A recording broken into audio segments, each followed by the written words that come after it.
Yeah, so what Julie forgot to mention is the fact that even though I do run the Black Light Engine Room, I am actually a poet. I've been a poet, you didn't know, you never mentioned the big word. I was a poet before I started doing the Black Light Engine Room. Sorry. So, yeah, I run the Black Light Engine Room in Middlesbrough. Got some books over there for sale. So is Harry, will be on after me. Some of which I've published because that's what we do.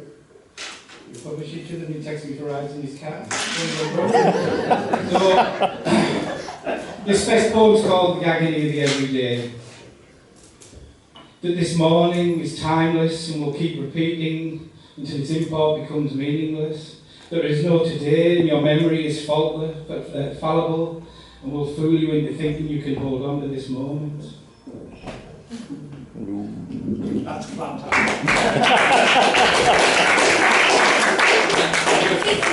Click my arm in a raffish kind of way because most of my poems are very short.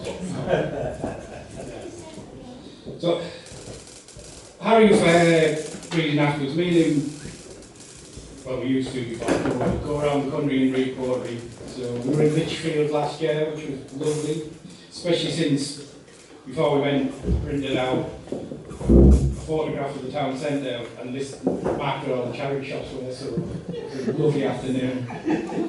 Lichfield, early afternoon fading into evening and the song of a blackbird rises out of the noise of the passing traffic.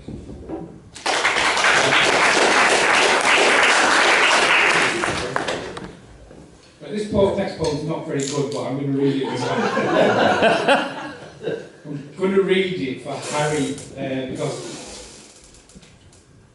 ever since like March, when everything just like stopped, people are like, "Oh God, how are you coping?" Great. Been walking to the cemetery all the time with my wife, finding new things to research because I love the story, and it just didn't bother me till May. And I'll read this poem. I find myself missing you today. Missing our drives to the coast and countryside, stopping for coffee and cake. I'm missing too the easiness of your company, the banter and the bitchiness as we discuss the small world of poetry.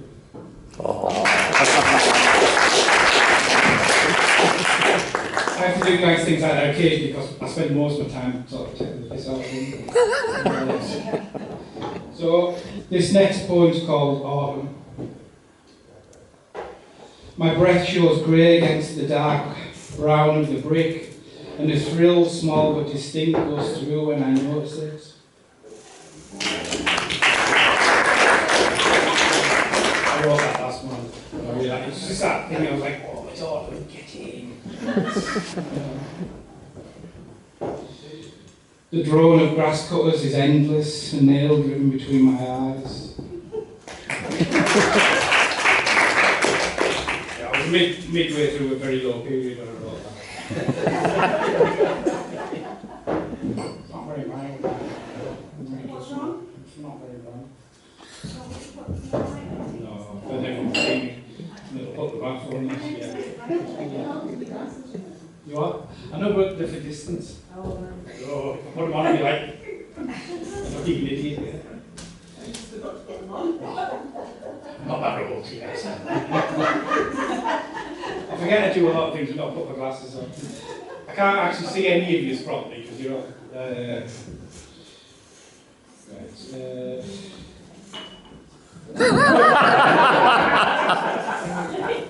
Are you working for the Tory party?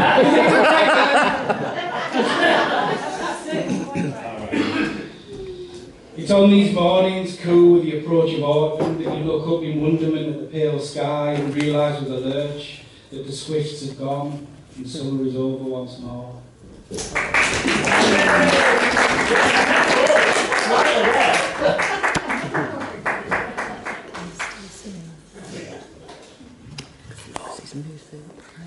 So, everyone's been talking about kids today, so this is a poem I wrote in 2009 when my son was quite young. He's at university, getting ready for school. Stan brushing his teeth, singing and dancing, all the time watching himself, trying out new faces in the mirror.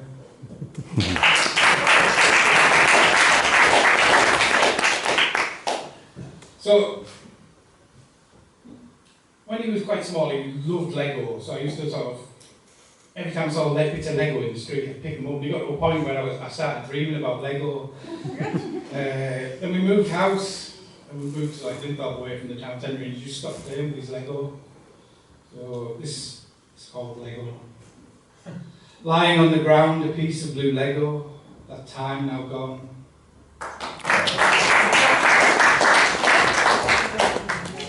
Yeah, so I wrote a novel the other year, and it took me about 5 years, and for about 3 of those years I wrote hardly any poetry. Then sort of September-ish 2018, it just started pouring out of me like diarrhea.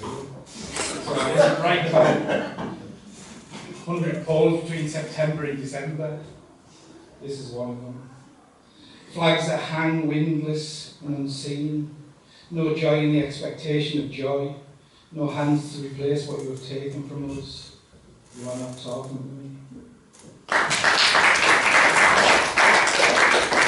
One of them particularly made any sense in a sort of logical way, but you know, I could just say I've wrote 100 poems recently. What have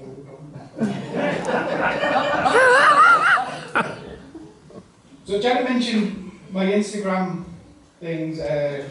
So this next poem is also called The Agony of the Everyday, which is, I've got a whole series of photos on Instagram called The Agony of the Everyday, but I just take photographs of where I am.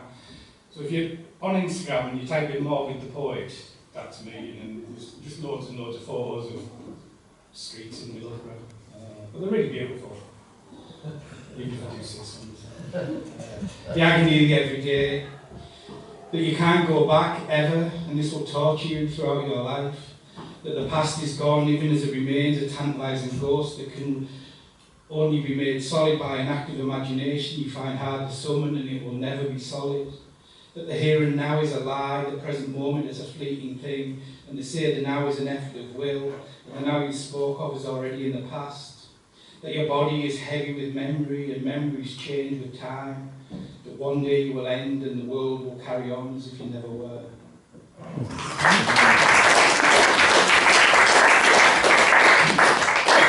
So I wrote this next poem when I was seriously, I think 3 weeks in the massive bout of insomnia and slight mentalness. This is called Liminal. There's a crawl space between sleep and dream where the interference from other realities bypasses the filter of the conscious mind. Just stepped out of the archives, I was sniffing all this sort of dusty sort of math things on my fingers, and that just came in my head, and I was like, need to go home and try and get some sleep. The poet on a bus. The purple hills, the pale winter light. The molten gold of the sun poured onto the windows of the tower block. All these things are trying to hammer their messages into his fevered brain.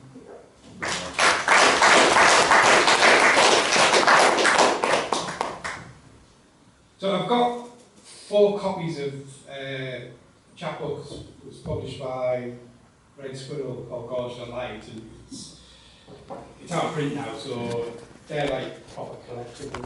So if you want to grab me a £6, this is the title poem, Gorged on Light. It starts as soon as he wakes, a beautiful sensation. Everything is filled with light, everything shines. It grows with a gleam of sun on a car or a shadow by a wall. Everything is filled with light, everything is beautiful. Wherever he looks, he sees meaning, sees wondrous vision, and the words run like a river from his pen, filling the page. By afternoon, the light has grown more aggressive. The gleaming becomes spear-like, causing pain to his eyes.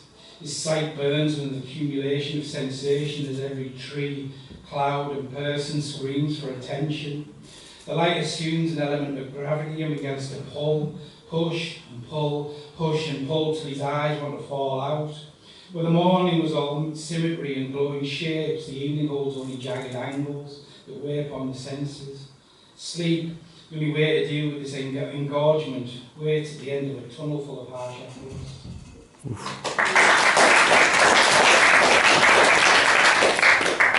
It's not all like that. I mean, it starts off really pleasant, there's loads of lovely poems, and it sort of actually builds up to some stuff about depression. I've also got a book there which is half poetry and half prose. The prose section deals with alcoholism and obsession, because until 2012, I drank a fair bit, I should say. So that's why I became a local historian, because I had loads of free time. I wasn't hungover all the time. There is a sort of continuous line in my head: alcoholic poet, local historian.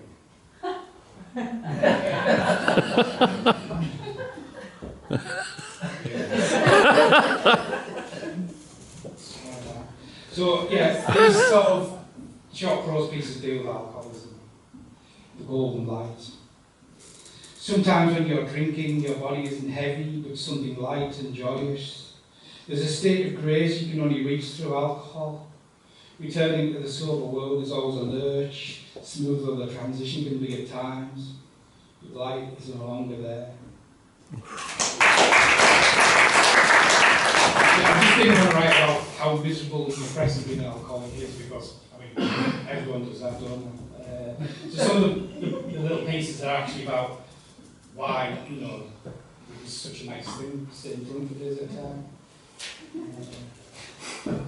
Already dead. Your reflection stares back at you from the bathroom mirror, a confection of shadows.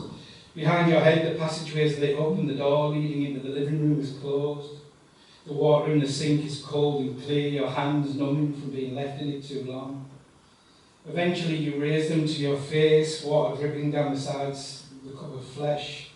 The cold invigorates, but does nothing to wake you. You're only half there, your reflection, the realest thing about you.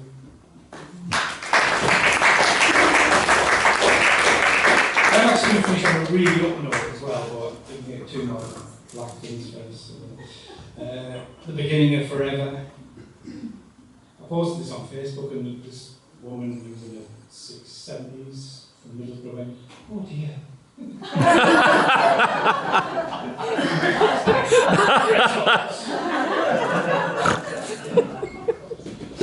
The days feel like cardboard, and the world beyond the inside of your head is indistinct. You move from one place to another, leaving the flat to buy food so that you do not starve once the drinking starts. For all memory of the journey leaves you as soon as you sit back down. For days now the haze has smothered your senses. You dress, drink coffee, and move about the flat as if it all made sense, as if there was more to your life than this wait for the first sip of lager that brushed the cobwebs from your sight. It's been years since you last held a woman, and this need has long stopped being an ache, becomes something unbearable. You feel leaden and invisible, unable to lift your head as you walk, seeing everything from the corners of your eyes. Each woman a vague fleshy Eden, and your body the flaming sword that keeps you from entering the garden.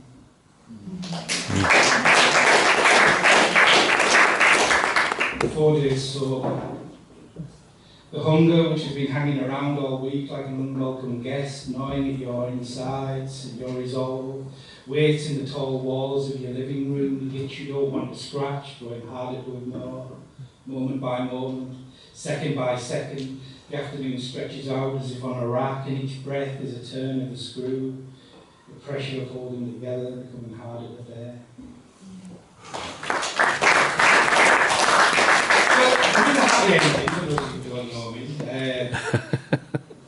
Purely by accident, some mad woman in Florida who's a friend on Facebook didn't really have much contact till one day I mentioned Biffy Broader, who's a Romanian artist who I absolutely love.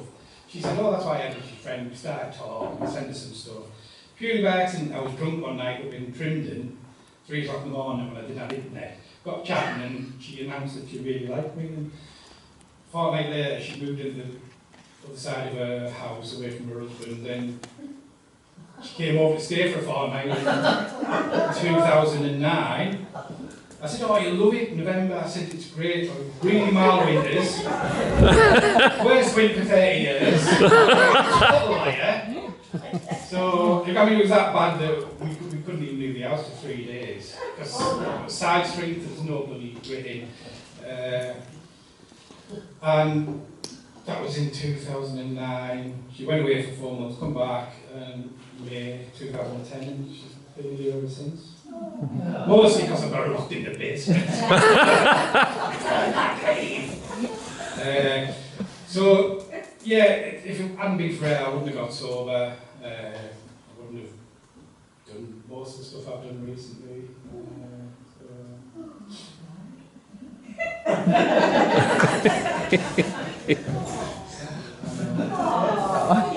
So we should make a film. She's in bed, she doesn't want to be spending a lot of time with me. She lives with a depressed boy, she doesn't want to really read about it. Not salads and limbs, all. Gardens. To dig graves. Sorry, not graves, no graves. Wedding boys. To move beyond the individual and speak from a position that encapsulates the pain of a collective I've never felt part of. Closer to 50 than 40, I suddenly find myself in the winepress of history, my blood mingling with those countless souls I will never meet, and must thank this shallow and evil government we've been saddled with for waking me up from my isolation and giving me a sense of my position in the world. And yesterday, signing my name on a marriage certificate alongside that of the bride, the woman I've loved for these 4 long years now, seeing my name with hers and our occupation stated briefly, artist, poet, and knowing someone in the future could trace us back to this time and see how it was, that we were joined together, not as an office worker or a self-employed man, but as an artist and a poet, that this is a small victory that no one can ever take from us. That as much of the world swings to the right, we must remember these things. We must believe it can change, or it never will.